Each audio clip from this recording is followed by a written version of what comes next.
আসসালামু আলাইকুম সম্মানিত দর্শক শ্রোতা, হেলাল একাডেমি চ্যানেলের পক্ষ থেকে আপনাদেরকে আন্তরিক স্বাগত জানাচ্ছি। এই যে লেখাটি দেখতে পাচ্ছেন আমার পেছনে, আমি এটি কিভাবে করলাম। মূলত ক্যাপকাট মোবাইল এবং পিসি উভয় ভার্সনের সফটওয়্যার দিয়ে বা অ্যাপ দিয়ে এই কাজটি করা যায়। এই ভিডিওতে কিভাবে ক্যাপকাট মোবাইল দিয়ে লেখা সাবজেক্টের পেছনে সেট করা যায় সেটি দেখাবো। অবশ্য ক্যাপকাট পিসি দিয়ে কিভাবে করা যায় সেই ভিডিও আমার এই চ্যানেলে রয়েছে। তাহলে চলুন দেরি না করে আজকে ভিডিওটি শুরু করি।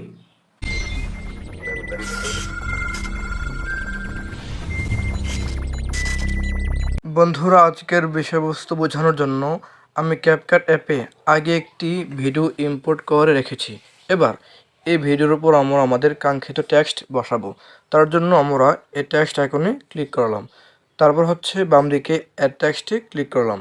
এরপর আমরা যে টেক্সট এখানে লিখতে চাই সেটা আমরা ফটাফট লিখে ফেলি। ধরে আমি একটি র্যান্ডমলি যে কোনো লেখা লিখলাম। বোঝানোর জন্য আপনারা আপনাদের সুবিধা মতো, আপনাদের ইচ্ছা মতো লেখা এখানে লিখবেন, যেটা আপনার সাবজেক্টের পেছনে সেট করতে চান।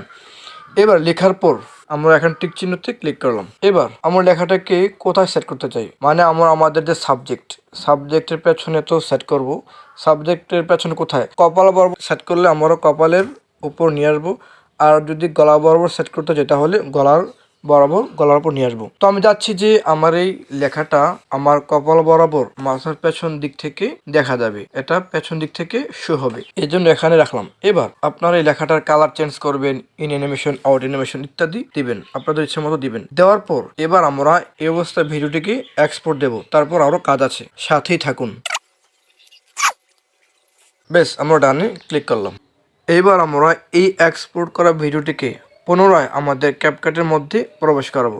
তার জন্য নিউ প্রজেক্টে ক্লিক করে আবার আমরা সেখানে প্রবেশ করাচ্ছি। বন্ধুরা, দেখতে পাচ্ছেন যে একটু আগে আমরা যে ভিডিওটি এক্সপোর্ট করেছিলাম সেটিকে আবার নিউ প্রজেক্টের মাধ্যমে আমাদের ক্যাপকাট অ্যাপে নিয়ে আসলাম। এবার আমরা এই ভিডিওর ওপর আমাদের মূল ভিডিওটি আবার এখানে বসাবো। তার জন্য এখানে ওভারলেতে ক্লিক করলাম। ওভারলেতে ক্লিক করার পর অ্যাড ওভারলেতে আবার ক্লিক করলাম। তারপর আমাদের যে মূল ভিডিও ছিল এই মূল ভিডিওটি আবার আমরা এখানে অ্যাড করে বেশ, এখানে মূল ভিডিওটি আবার চলে আসলো। এবার আমরা এই দুইটি ভিডিওকে চতুর্দিক থেকে সমান করার জন্য উপরে ভিডিওকে সিলেক্ট করব। সিলেক্ট করার পর দুই আঙ্গুল দিয়ে ধরে আমরা হচ্ছে একটু ছোট বড় করে চতুর্দিক থেকে দুইটা ভিডিওকে সমান করতে হবে। এক্স্যাক্টলি বাস মিলে ফেললাম। মিলে ফেলানোর পর এবার আমরা উপরে ভিডিওর ব্যাকগ্রাউন্ডকে রিমুভ করতে হবে। তার জন্য আমরা এখানে চলে আসি, এখানে আছে রিমুভ ব্যাকগ্রাউন্ড, এই যে রিমুভ বিজি আছে। এই রিমুভ বিজিতে যদি ক্লিক করি তাহলে তিনটা অপশন আসবে। এখান থেকে বাম দিকে আছে অটো রিমুভাল। এই অটো রিমুভালে ক্লিক করার পর একটু অ্যাড করি। এই তো দেখুন, টেক্সটটি অটোমেটিকভাবে আমাদের এই ভিডিওর সাবজেক্টের পেছনে দৃশ্যমান হয়ে গেল। দেখতে পাচ্ছেন সাবজেক্টের পেছনে চমৎকারভাবে এই টেক্সটটি দৃশ্যমান হয়ে গেল। এইভাবে আপনার যে কোনো টেক্সটকে যে কোনো ভিডিওর সাবজেক্টের পেছনে আপনি আনতে পারবেন। এবার এক্সপোর্ট দিলেই হয়ে যাবে। এটি কেমন হলো, কি ব্যাখ্যা, কি রহস্য? যারা বুঝেছেন এমনি তো ভালো, আর যারা বুঝেন নাই আমি এই ভিডিওর কমেন্টে লিখে দিচ্ছি, দেখে নিন।